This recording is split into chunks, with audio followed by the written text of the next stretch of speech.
Good morning, or afternoon, or evening, depending on when you're watching this. Today, I'll be attempting a voiceover. I've never done this before, so hopefully your ears aren't bleeding by the end of it, and if they are, I would advise you to seek medical attention.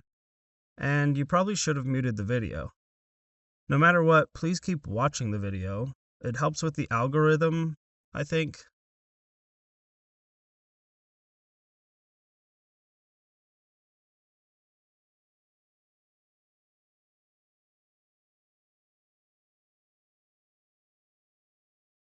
Does anyone else think their voice sounds completely foreign when hearing it in a video, or is it just me? Anyway, huge shout out to the sponsor of this video, my next door neighbor John.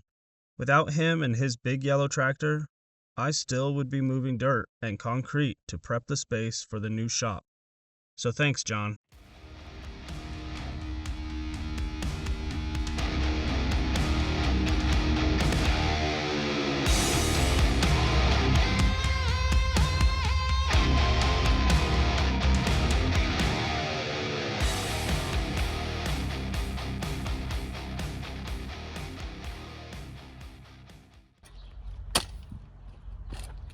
Okay, so we've got all of our holes kind of plotted out where there should be, roughly, as long as I did it right. And now we're going to start digging. So we're doing a pole barn style building, which means that the starting is going to be 18 holes that are 2 foot wide by 5 feet deep. Unfortunately, here we have a really high water table, so it's going to be a challenge to get that deep without hitting water and continuing to be able to dig out these holes. So let's see if we can get some done today. Just to give you a fair warning, this video is going to be all about moving dirt and digging holes. But I do promise that the next video will be more entertaining. Unless you like videos of people digging holes and moving dirt, then this video might be perfect for you. I would like to point out that I don't particularly enjoy digging holes, even though I'm good at it. I've been digging holes and trenches since I was knee-high to a grasshopper. I think that's something people say. Thanks, Dad, for the work ethic. At this point in the process, I was convinced that I wasn't going to need heavy equipment just yet. Why pay a bunch of money to rent something to make the process easier when a new shovel and a digging bar cost less than $100?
Alright, so a little bit of good news. After reviewing the plans, I'm going to interrupt myself here because I'm not convinced that I knew what I was talking about, and I never even said what the good news was. Here's a diagram of how this hole should look once it's down to depth and the post is in the ground. The overall hole depth should be around 5 feet, with 6 inches of concrete for the post to sit on. Then, dirt will be compacted around the post. The 4 inches of granular material is the gravel base that is required underneath the concrete slab that will be poured inside the shop. Basically, what I was trying to say here is that I wanted that slab to match the height of the old step on the outside of the shop. In order to do that, the hole needs to be just a little deeper than where we had it at the time. That's the good news that I never got around to telling you.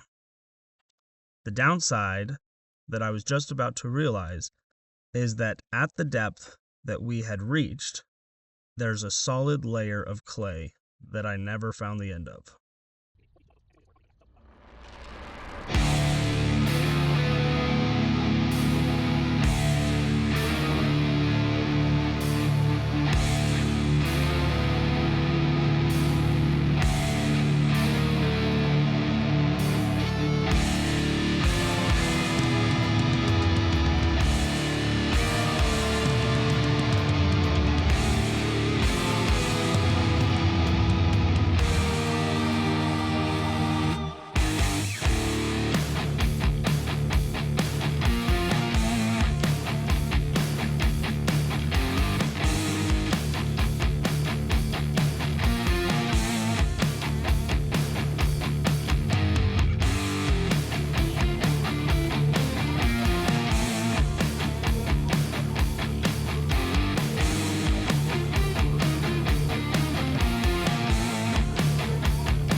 Right where we need to be.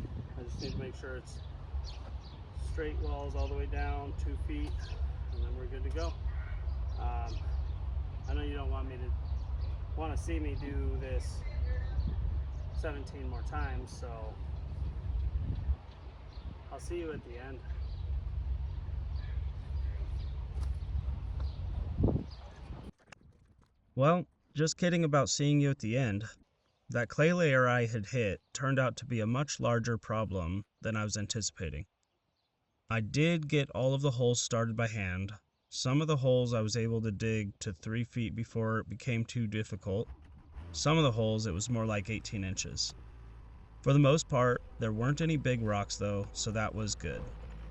Just mass amounts of hard clay. So we brought in some big guns, and I had never operated a skid steer before. That was a pretty fun experience. I also didn't catch it on video, but at one point we managed to get the skid steer buried to the frame, probably due to my inexperience. Thanks for watching. We'll see you in the next one.